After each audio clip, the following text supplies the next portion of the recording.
Vamos a empezar con este trabajo, con este pequeño trabajo de Engels, que se llama El papel del trabajo en la transformación del mono en hombre, como base, como inicio, porque tiene contenidos, el análisis, digamos, sociológico, económico, histórico,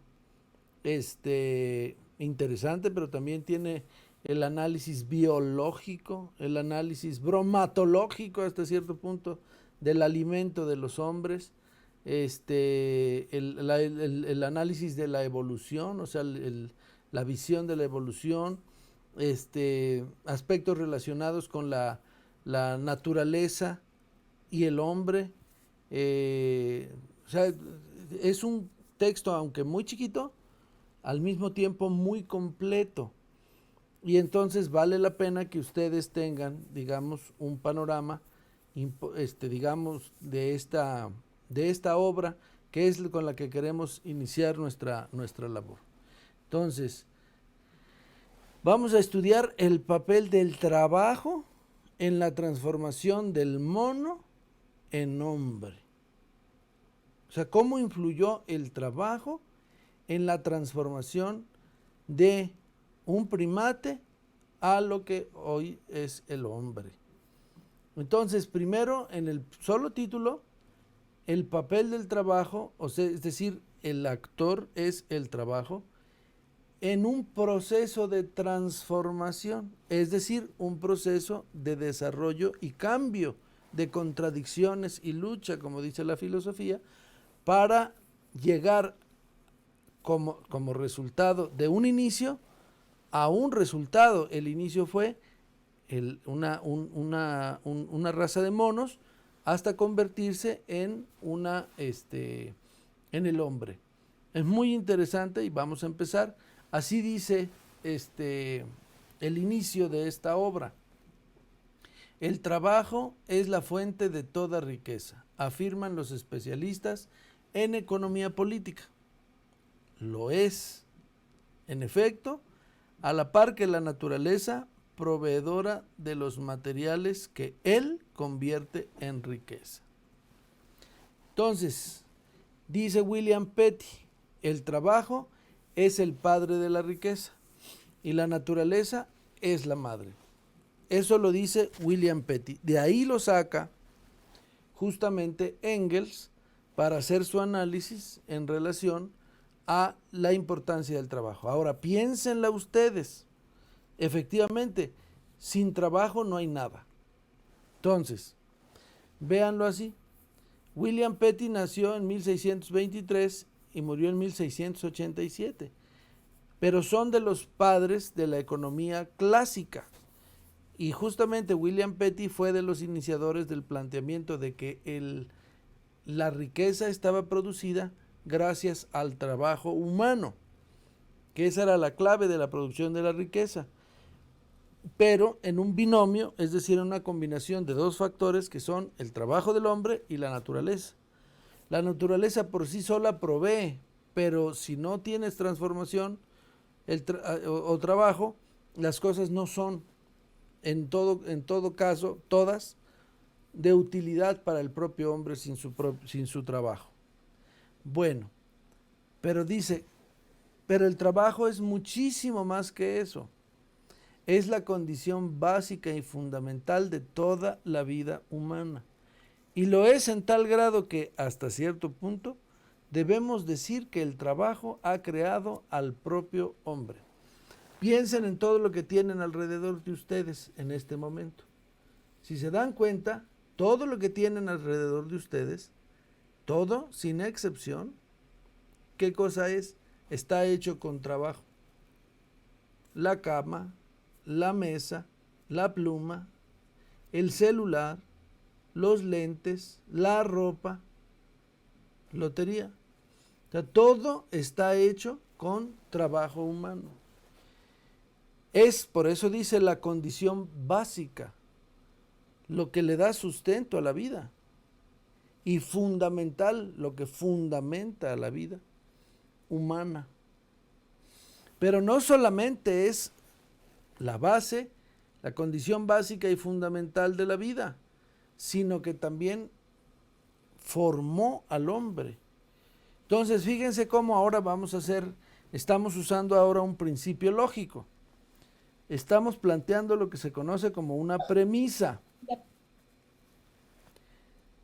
Estamos planteando una premisa. ¿Cuál es la premisa en este caso? El trabajo ha creado al propio hombre. Esa es la premisa. Ahora nos toca a nosotros demostrar que esa premisa es cierta. ¿No? Eso es lo que toca demostrar. Pues eso es lo que vamos a analizar. Pues miren ustedes, ahí está el hombre trabajando en el ramo de la construcción, en la rama textil, en la rama industrial. El hombre trabajando con sus manos, con su cuerpo. Pero fundamentalmente, si se fijan, las manos son clave. En general, vean ustedes, todos están ocupando sus manos en sus diversas actividades. En la siguiente lámina, aquí estamos en una foto de los trabajadores de Nueva York que construyeron el Empire State. Vean ustedes, ellos son los constructores del Empire State, de este gran edificio que tienen a la derecha. Cuando se inauguró este edificio, estaba lleno al 30% y el resto estaba vacío porque se dio la crisis de 1929 y se terminó de construir en los años 30.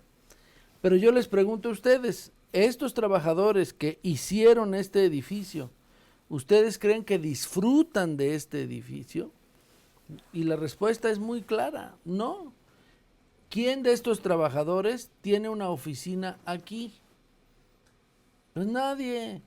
Entonces, esas son las contradicciones a las que hoy nos enfrentamos.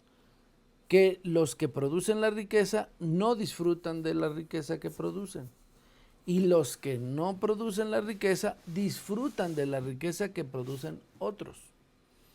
Pero ese no es el momento de abordarlo. Este no es el momento de abordar eso. Por lo pronto lo que quiero que vean es cómo el trabajo del hombre, de estos hombres sencillos, de estos hombres humildes, delgados por mal alimentarse y desgastarse mucho, acabados de su rostro, son capaces con sus manos de hacer esta maravilla que está aquí a la derecha, que es el Empire State, y que fue en un tiempo el edificio más grande del mundo. Entonces, avanzamos. Entonces, sí, el trabajo del hombre, dice, es la base de la vida, la condición de la vida y su fundamento. Pero no solo eso, sino es, como dijimos, el que en cierta medida crea al propio hombre. Entonces ahora eso es nuestra premisa.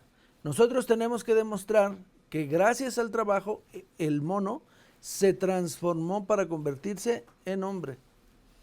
¿Sí? Entonces, empezamos.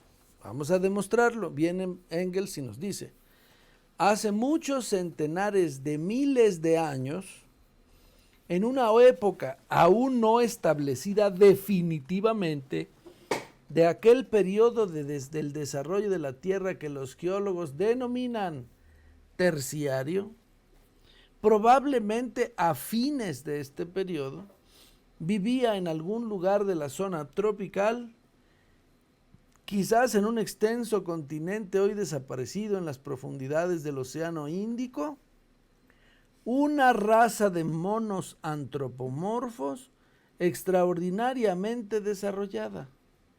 Darwin nos ha dado una descripción aproximada de estos antepasados nuestros. Estaban totalmente cubiertos de pelo, tenían barba, orejas puntiagudas, vivían en los árboles y formaban manadas. ¿Ok?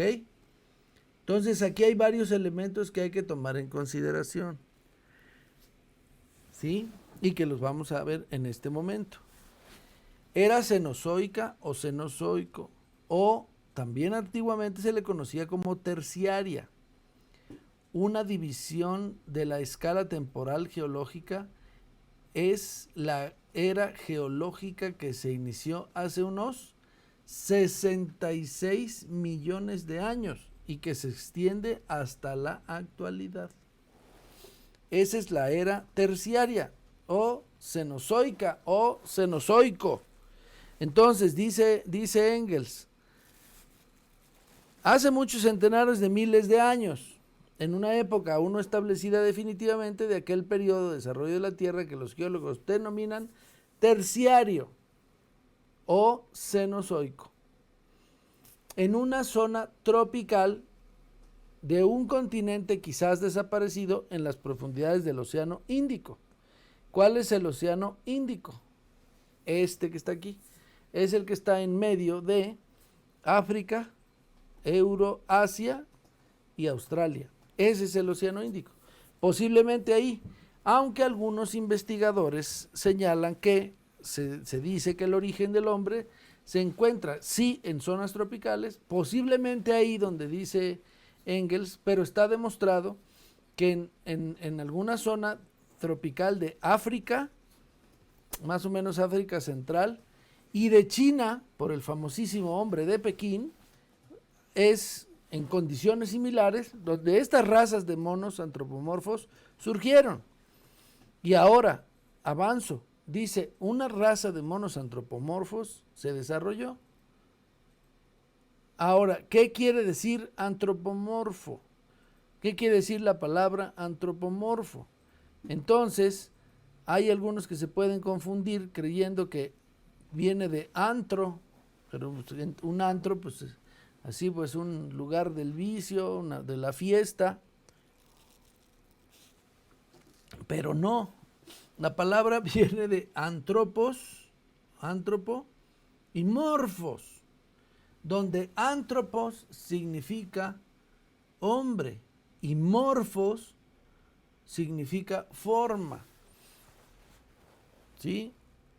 Incluso hay una materia que en biología se llama morfología, que habla de las formas de los diferentes seres vivos o de las plantas o lo que sea. Entonces, antropomorfo significa, había una raza de monos desarrollada, bastante desarrollada, que tenía, dice Engels, forma de hombre, eran monos antropomorfos. ¿Ok? Y aquí está, mira, o sea, son monos, pero son antropomorfos, con forma de hombre, o sea, parecen a los hombres. O más bien algunos hombres se parecen a los changos, pero bueno, eso lo discutimos luego. Ahora bien, dice Charles Darwin, nos da una descripción muy detallada de cómo eran estos nuestros antepasados. Charles Darwin es del siglo XIX, de 1809 a 1882. Es, digámoslo así, contemporáneo de Carlos Marx y de Federico Engels. Porque Marx nace en 1818 y muere en 1880 y... ahorita les doy la fecha de la muerte de Marx. Pero en el caso de Engels nace en 1820 y muere en 1895. En 1895. O sea, son contemporáneos. Tanto Marx como Engels viven en la misma época con Darwin. Y entonces le dan a Darwin un lugar privilegiado como uno de los primeros biólogos, digámoslo así, que planteó la teoría de la evolución. Y dentro de la teoría de la evolución, el planteamiento de que el hombre, en su proceso de desarrollo, se transforma de mono a hombre. Y lo que hace Engels es agregar que lo que ayuda a que esto suceda es justamente el trabajo del hombre. Entonces, aquí tenemos un ejemplo de la visión que tenía el propio Darwin en torno a este punto. Cómo va evolucionando de manera gradual, pero si se fijan, hay un punto en el que de tener una forma completamente corvada, va desarrollando una forma erecta. ¿Sí se fijan? Pero también en esta lámina que estamos viendo aquí, por cierto, ya me acordé, Marx murió en 1883. 1883. O sea, un año después de que muere Darwin. Entonces, vean cómo ya tiene en la mano uno de estos en la lámina y otro tiene una lanza, o sea, instrumentos de trabajo. Entonces, indirectamente señala que conforme evoluciona el hombre, evoluciona precisamente gracias al desarrollo del trabajo, hasta llegar a un Homo erectus, o sea, ya con perfil recto. Ahora bien, criticaron al pobre de Darwin en su época porque de alguna manera puso en controversia la visión de la Iglesia católica con la visión naturalista de la historia del hombre. Vamos a decir que sí entraron en contradicción esas posiciones porque la Iglesia decía que el hombre provenía de Adán y que Adán estaba solito y en una de las que se quedó jetón, dormido, le sacaron una costilla y de ahí hicieron a Eva. Y que Adán es hijo del barro y que el hombre está hecho a la imagen y semejanza de Dios y por lo tanto Dios es hombre porque el primer ser creado por Dios fue Adán y por lo tanto Adán, de la costilla de Adán surge la mujer, pero es la semejanza a Adán, al hombre. Entonces ha generado mucha polémica al respecto, pero ese es el planteamiento. Ahora, ¿qué fue lo que vino definitivamente a demostrar lo que lo que Darwin decía? Lo que Darwin decía se demostró con el desarrollo del análisis de la célula, el descubrimiento de la célula. Porque si tú analizas una célula de un mono y analizas la célula del hombre, tienen características sumamente semejantes en un 90 y tantos %. Y por lo tanto, puedes decir que sí, que eres herencia de una raza de monos antropomorfos que se desarrollaron por el trabajo para convertirse en lo que somos nosotros. Este es otro chiste, es un chiste debido a al desarrollo del hombre. Vean, empezamos corvados y terminamos corvados gracias a las computadoras. Hoy se la pasa todo el tiempo uno agachado por el trabajo y por la computadora. Pero bueno, ese es nada más a manera de chiste. Vivían, dice el texto, en manadas. Aquí hay una manada, un ejemplo. Y efectivamente el hombre no puede vivir si no va en grupo. Y aunque vayas echando pestecillas, vas en el metro y pues vas con todos los demás. O vas en el camión y ahí van todos y tú también. Te sientes solo cuando se van todos y se siente uno raro, como que necesita uno tener el contacto con los demás. Es por esto, porque el hombre forma manadas, o sea, desde su origen. Y los monos forman manadas. Pero el texto nos dice que Engels nos dice que formaban manadas, o sea, estaban en grupos. Y esa era su forma de protegerse de los enemigos en bola. Porque si se fijan, el hombre, nosotros, pues no tenemos garras, ni corremos rápido, ni tenemos dientes afilados. Entonces, si viene un tigre, pues lo único que podemos hacer es entre todos espantarlo, o con el uso del fuego.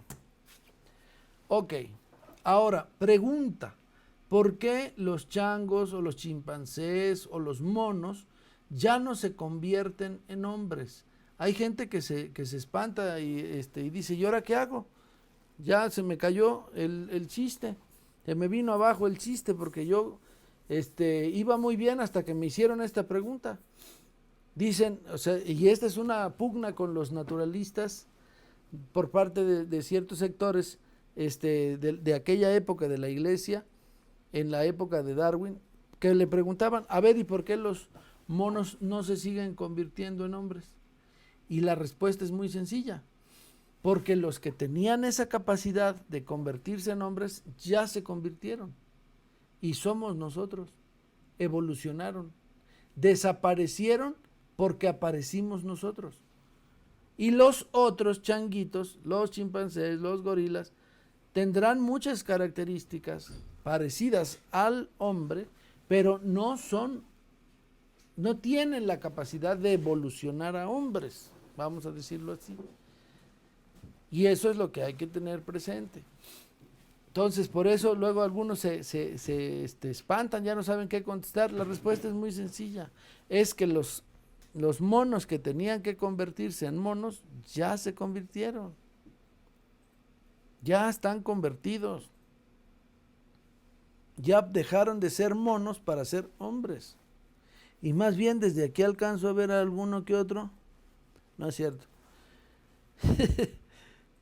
Que tienen aspectos. Pero bueno, seguimos. Es de suponer que como consecuencia directa de su género de vida, por el que las manos al trepar tenían que desempeñar funciones distintas a las de los pies, estos monos se fueron acostumbrando a prescindir de ellas al caminar por el suelo y empezaron a adoptar más y más una posición erecta. Fue el paso decisivo para el tránsito del mono al hombre. Entonces, primera cuestión.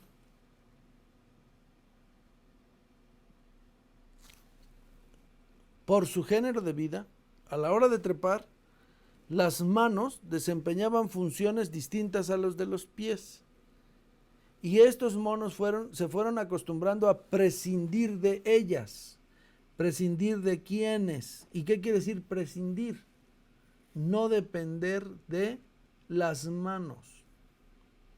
Al caminar por el suelo, entonces ya llevaban las manos como si dijéramos sin necesidad de utilizarlas para caminar, ¿sí? Y entonces empezaron a adoptar una posición más erecta. Las manos libres y los pies en función diferente a las manos, ¿sí? Fue el paso decisivo para el tránsito del mono en hombre. Cuando dice tránsito del mono en hombre, quiere decir que fue un proceso, que no fue de la noche a la mañana, que hubo un proceso de cambio, tránsito, que va caminando, digamos, ¿no? Pero definitivamente la diferenciación entre los movimientos de los pies y los de las manos jugaron un papel fundamental. Fíjense bien, aquí el changuito está jugando con una función con los pies y otra con las manos. Aquí vemos al monito usando las manos, no las usa para caminar. Va caminando, pero las manos las trae en otro lado. Entonces, eso es muy importante. Ahora dice, todos los monos antropomorfos que existen hoy día pueden permanecer en posición erecta y caminar apoyándose únicamente en sus pies. Todos lo pueden hacer, pero lo hacen solo en caso de extrema necesidad. y además con suma torpeza. Caminan habitualmente en actitud semierecta. Su marcha incluye el uso de las manos. La mayoría de estos monos apoyan en el suelo los nudillos, encogiendo las piernas y hacen avanzar el cuerpo por entre sus largos brazos, como un cojo que camina con muletas. Entonces, sí, hoy vemos algunos changuitos, como este que les acabo de poner aquí, que no sé a quién me recuerda de los que estoy viendo, pero ese es otro tema. Pero vean cómo va caminando, pero lo hace muy torpemente. Lo hace muy torpemente. ¿Sí? E incluso algunos gorilas caminan, pero utilizan los nudillos, que son estos. Utilizan los nudillos para avanzar. Entonces, fíjense bien, este es King Kong. Entonces, King Kong, el de la izquierda, ahí lo vemos apoyándose sobre sus nudillos. Y cuando corren, se apoyan sobre los nudillos en sus largos brazos, pasan los pies por abajo y así es como caminan. Y en algunos momentos vemos la condición erecta de este animal, pero en forma torpe, que es lo que decía nuestro autor. En general, aún hoy podemos observar entre los monos todas las formas de transición entre la marcha a cuatro patas y la marcha en posición erecta. Pero para ninguno de ellos esta última ha pasado de ser un recurso circunstancial. Dicho en otras palabras, o sea, hoy hay monos que caminan erectos de manera circunstancial, no siempre, de manera circunstancial. Los chimpancés, por ejemplo, lo pueden hacer, pero solo de manera circunstancial, no de manera permanente. Los gorilas también lo pueden hacer. Pero el mono araña es más difícil de que lo haga. Lo puede hacer, pero es más difícil de que lo haga. Normalmente ocupa sus manos para trepar o para caminar, apoyándose en los nudillos para avanzar hacia adelante. Aquí les voy a presentar un par de videitos de cómo se utilizan las manos para caminar los gorilas. Vean ustedes.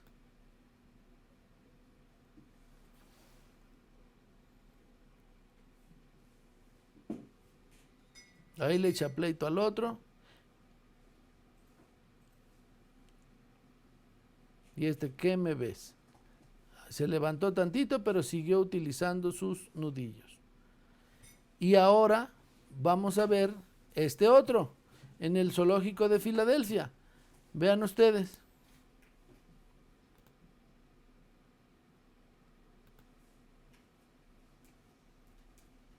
Míralo, ese sí va bien campante, como si no pasara nada, ¿no? Ese sí va caminando como si no pasara nada.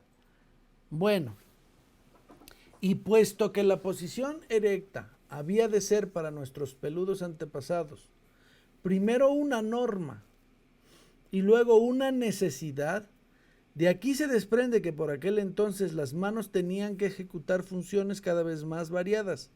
Incluso entre los monos existe ya cierta división de funciones entre los pies y las manos. ¿Qué es lo que quiere decir Engels? Que de las razas de monos antropomorfos o con forma de hombre, como la que vimos apenas de los, ¿cómo se llama? De los gorilas, la nuestra tenía más capacidad de mantenerse erecta durante más tiempo. Hoy vemos incluso que algunos perritos imitándonos a nosotros o educados por nosotros se paran en dos pies y con sus manos y dan vueltecitas. Pero terminado el show, bajan las patitas y vuelven a caminar en sus cuatro patas. Pero los changuitos, sí se ve que algunos de ellos utilizan las manos para funciones distintas. Por ejemplo, se nota que a la hora de comer, los changuitos utilizan más las manos con ese fin, ¿no? La mano tiene entonces una función distinta a la de los pies, pero en el caso de los monos antropomorfos estaba más acentuado y se entiende que para que nosotros ya dejáramos de utilizar las manos para caminar, las manos, tenían que tener más tareas distintas a las de caminar, y eso es lo que los hace diferentes. Pero esto quiere decir, bueno, si no las utilizabas para caminar, ¿para qué las utilizabas? Para trabajar. Aunque todo allá nos está llevando Engels. Vean cómo nos va empujando en su razonamiento lógico. Ahí va empujándonos de manera gradual. Entonces veamos.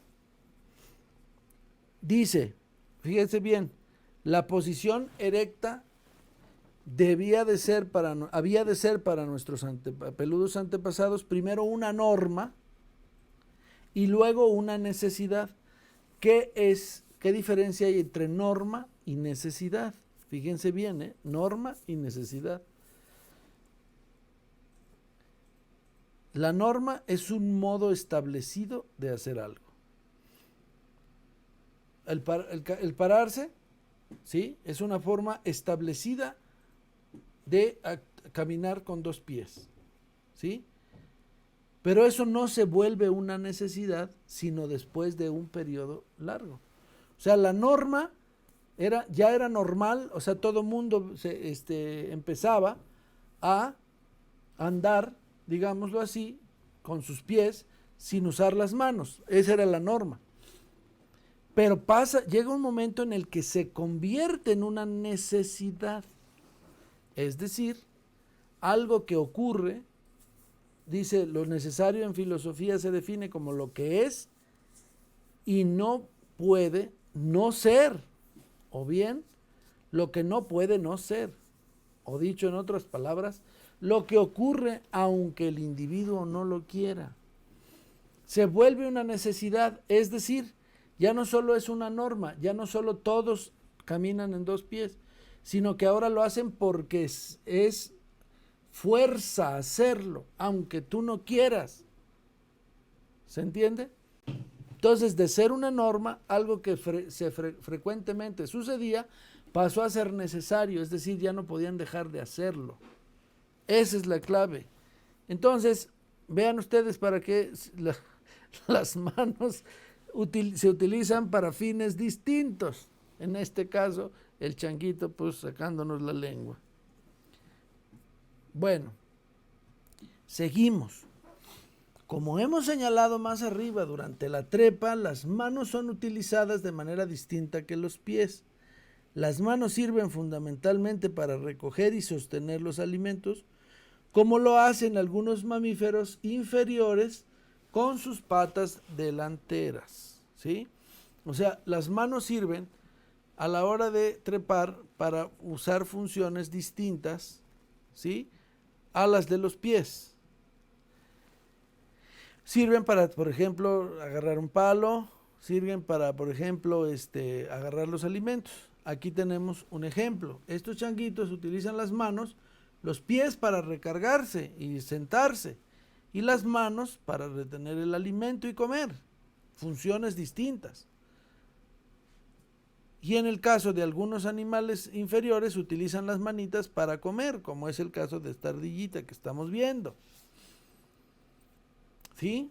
Ahora bien, ciertos monos se ayudan de las manos para construir nidos en los árboles, y algunos, como el chimpancé, llegan a construir tejadillos entre las ramas para defenderse de las inclemencias del tiempo. La mano les sirve para empuñar garrotes con los que se defienden de sus enemigos o para bombardear a estos enemigos con frutos y piedras desde arriba. Entonces, vean ustedes, este es un nido de chimpancé.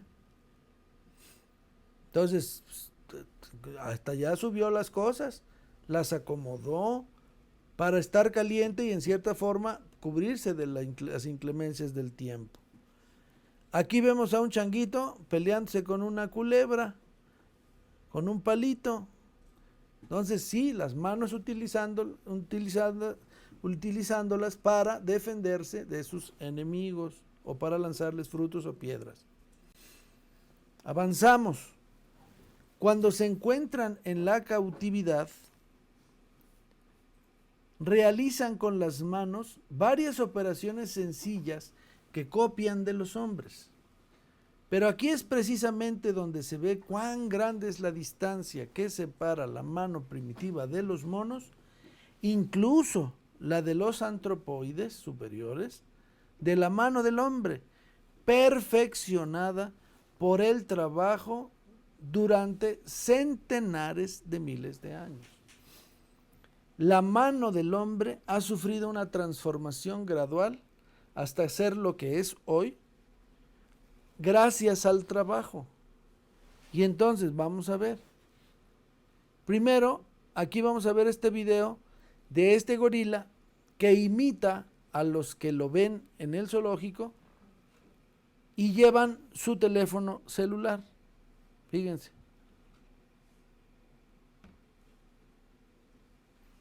Ahí está como algunos compañeritos hablando por teléfono.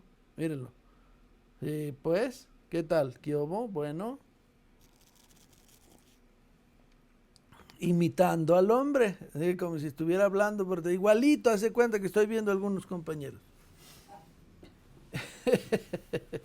Ahora bien, fíjense bien, pongan atención, dijimos, la transformación de la mano es clave para entender la gran diferencia entre los monos más avanzados que hoy existen con el hombre.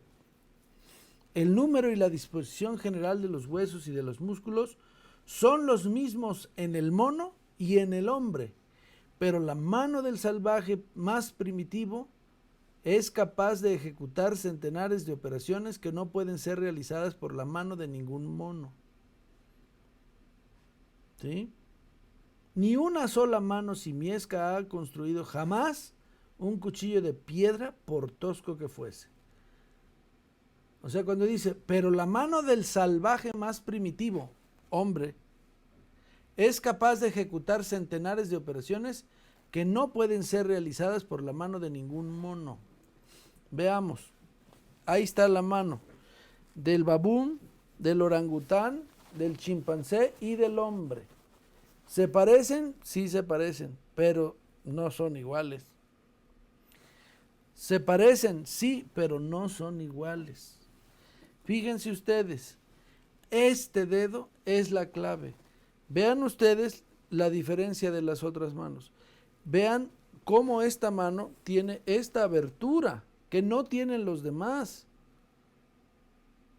Y vean la disposición del dedo gordo, cómo está casi al punto de este dedo, a diferencia de los demás. El orangután, vean qué lejos está del dedo índice. Del babún también está lejos del dedo índice y del chimpancé también. En cambio del hombre, fíjense, su evolución está muy cerca de este dedo y tiene la capacidad de hacer esto para poder agarrar y utilizar justamente este dedo, el gordo, para la realización de muchas tareas. Traten de realizar tareas sin usar el dedo gordo y van a ver cómo se van a complicar. Por eso, este dedo es la clave. Y vean ustedes, lo que hizo el hombre antiguo con sus manos y lo que hoy hace con sus manos, gracias al gran desarrollo de la habilidad y de las manos. Los deportes, escritura, escribir con este teclado, hasta hoy incluso para escribir en el celular, los dedos pulgares son fundamentales, ¿sí o no?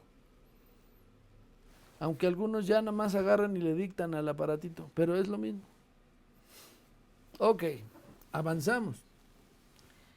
Por eso, las funciones para las que nuestros antepasados fueron adaptando poco a poco sus manos, durante los muchos miles de años que dura el periodo de transición del mono al hombre, solo pudieron ser, en un principio, funciones sumamente sencillas.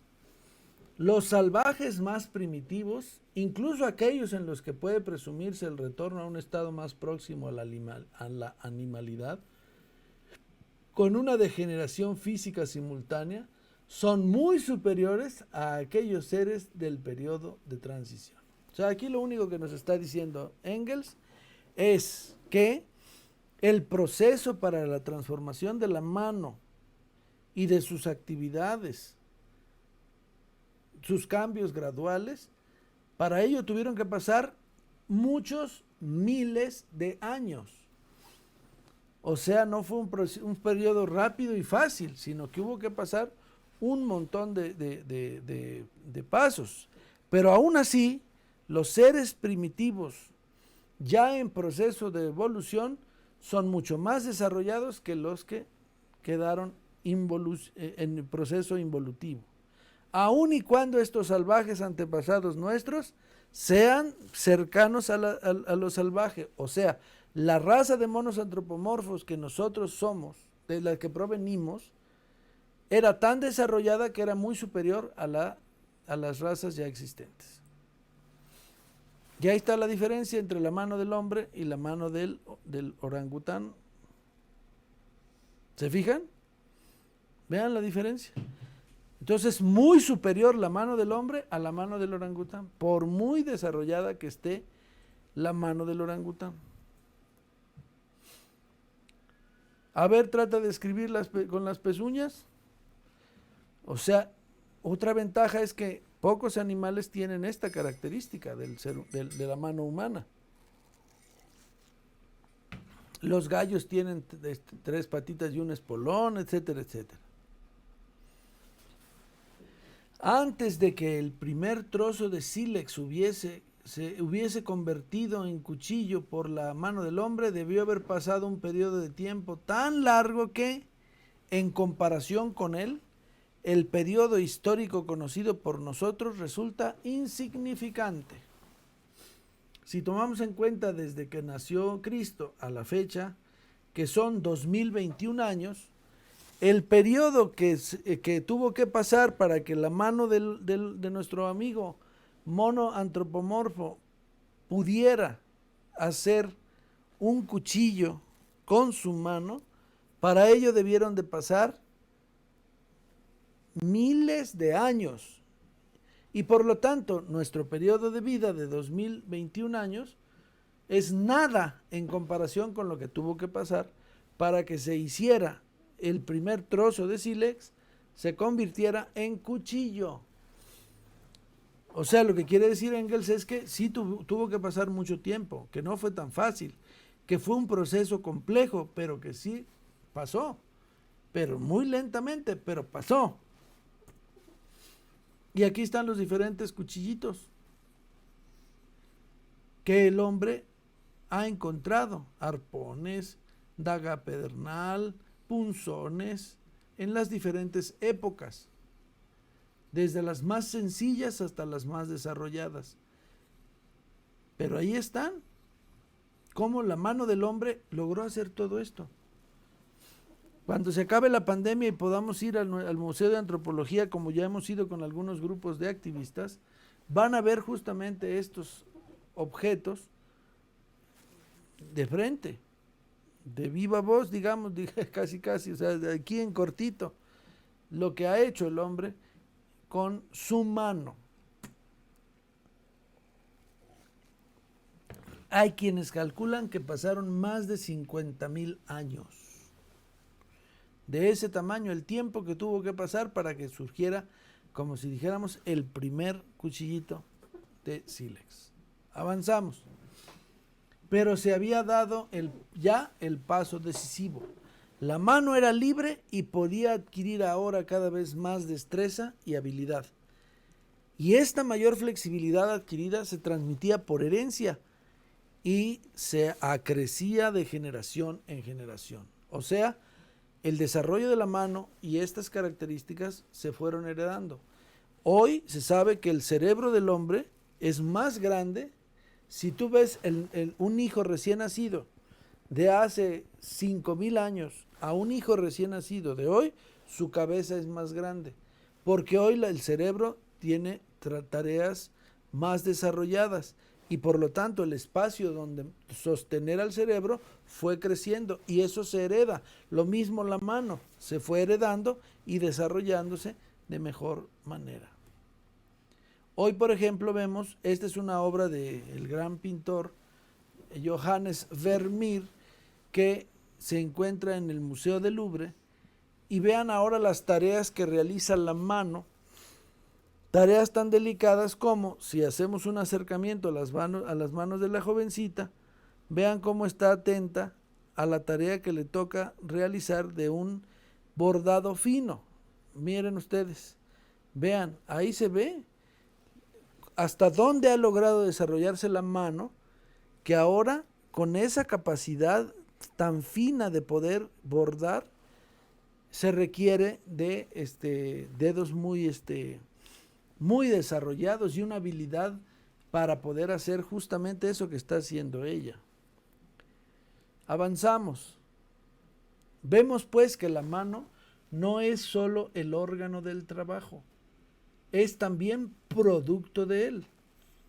O sea, dicho en otras palabras, la mano sirvió para trabajar, pero el trabajo a su vez modificó la mano, o sea, es producto de él mismo. O sea, es un camino, como dicen, de ida y de vuelta. Es una carretera de doble vía.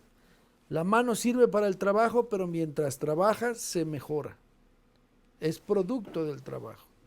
Únicamente por el trabajo, por la adaptación a nuevas y nuevas funciones, por la transmisión hereditaria del perfeccionamiento especial así adquirido por los músculos, los ligamentos y en un periodo más largo también por los huesos y por la aplicación siempre renovada de estas habilidades heredadas a funciones nuevas y cada vez más complejas, ha sido como la mano del hombre ha alcanzado ese grado de perfección que la ha hecho capaz de dar vida, como por arte de magia, a los cuadros de Rafael, a las estatuas de Thorwaldsen y a la música de Paganini.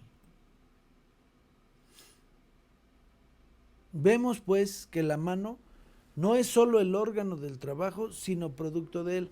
Aquí Engels hace un análisis dialéctico.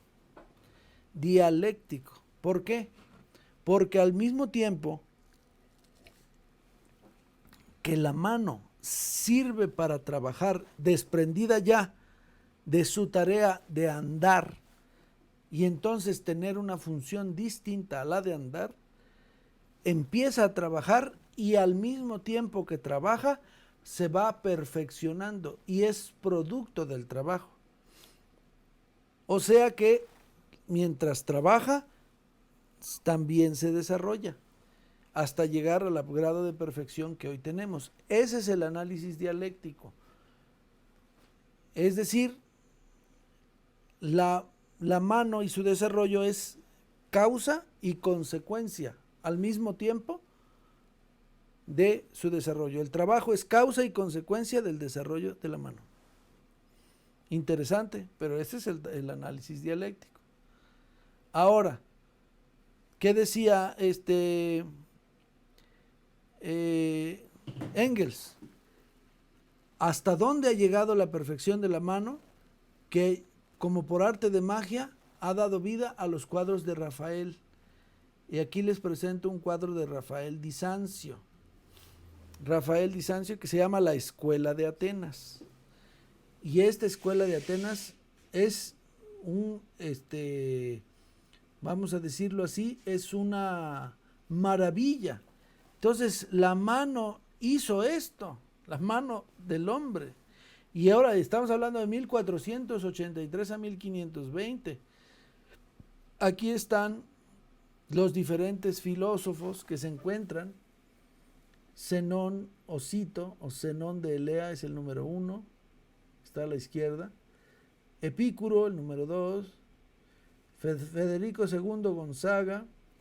Boecio o Anaximandro o Empédocles es el número 4, está acá a la izquierda. Averroes es el número 5. Pitágoras es el número 6, el del teorema de Pitágoras. Alcíbiades o Alejandro Magno, el número 7. El número 8 es Antístenes o Genofonte, ahí está. Hipatia es el número 9, que es la matemática griega. Hay una película que se llama Ágora, que les recomiendo que la vean, y que habla de la historia de ella, de Hipatia. El número 10 es Esquines o Genofonte. El número 11 es Parménides.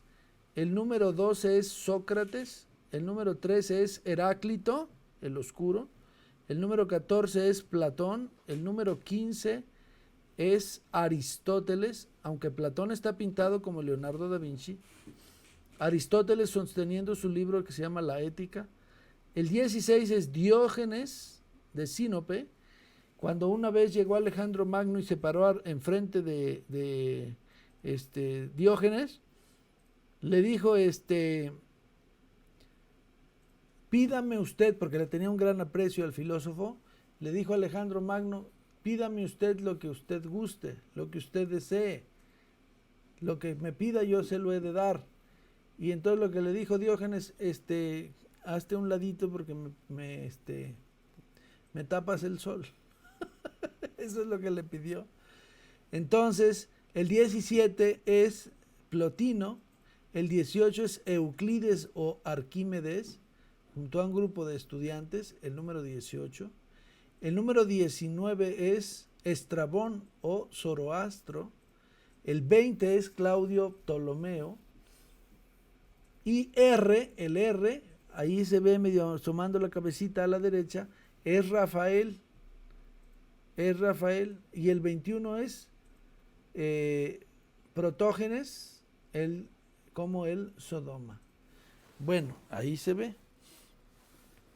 Ahora, este grandísimo Bertel Thorvaldsen era un gran